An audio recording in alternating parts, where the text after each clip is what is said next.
Naïs almatea, Cretaea nobilis ida, dicitur in silvis oculuisse Ioem,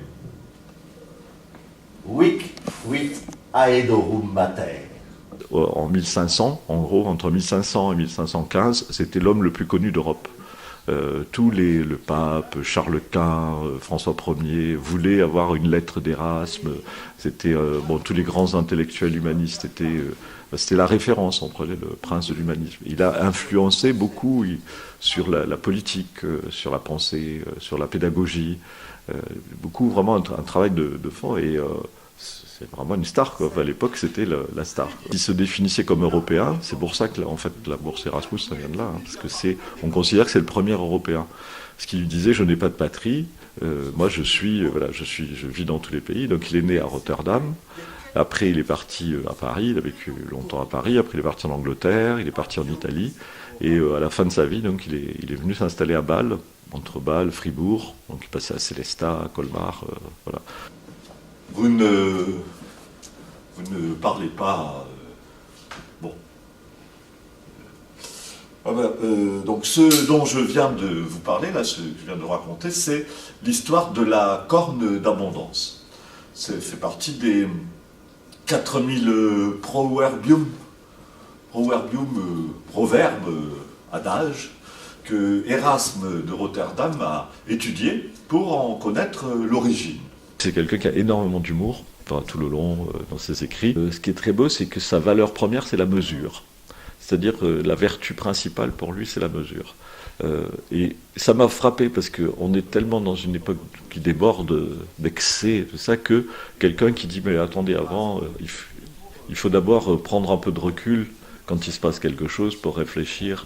Et je trouve que c'est tellement une chose qu'il faut qu'on réentende, même si à mon avis c'est trop tard, mais c'est bien de réentendre qu'à un moment donné, au début du XVIe siècle, il y a quelqu'un qui dit si le monde veut aller quelque part, il faut qu'il y aille calmement, il faut qu'on s'écoute les uns les autres. Les trois principaux thèmes donc sont la pédagogie, c'est-à-dire qu'il a essayé d'inventer une nouvelle pédagogie, parce qu'on est au sortir du Moyen-Âge, et les humanistes se disent c'est plus possible de fonctionner comme ça.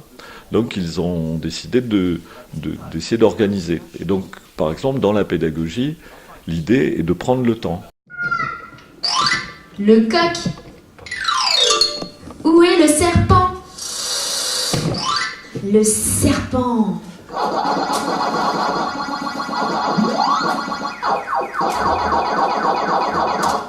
Des jeux faits pour des hommes bien élevés, dignes des belles lettres et restant à leur niveau.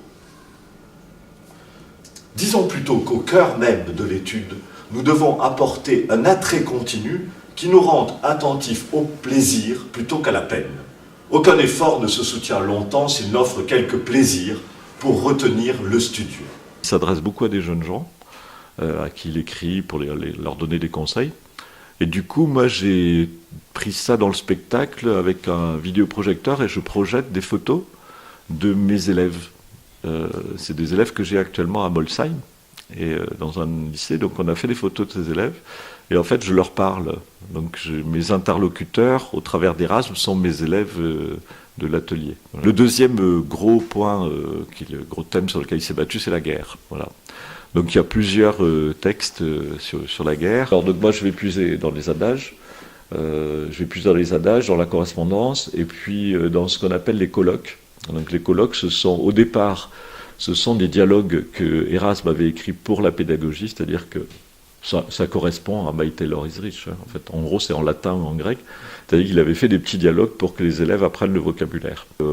L'amitié aussi, parce que c'est quelqu'un qui parle beaucoup de l'amitié, c'est un des éléments essentiels de la vie de l'homme, il trouve que l'amitié. J'ai introduit dans le spectacle beaucoup de chorégraphie.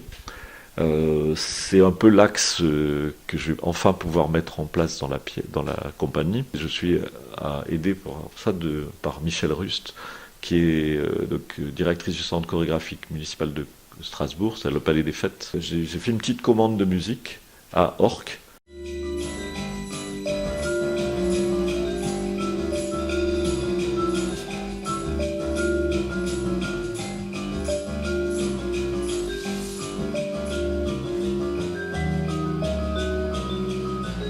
il voyageait tout le temps. Hein. L'éloge de la folie, il l'a écrit entre Rome et Londres, à cheval. Il était à cheval, il réfléchissait, il prenait des notes et le soir il recopiait. Il y a un voyage, donc un voyage réel, donc il y aura un passage avec des images de voyage.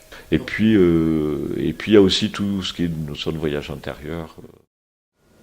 Desiderius Erasmus Roterodamus, Didier Erasme de Rotterdam. Didier, c'est le prénom qu'Erasme s'est choisi. Desiderius, ça vient du latin sidus, l'étoile. Desiderius, desideribus, tomber des étoiles. Erasme, l'homme qui tomba des étoiles.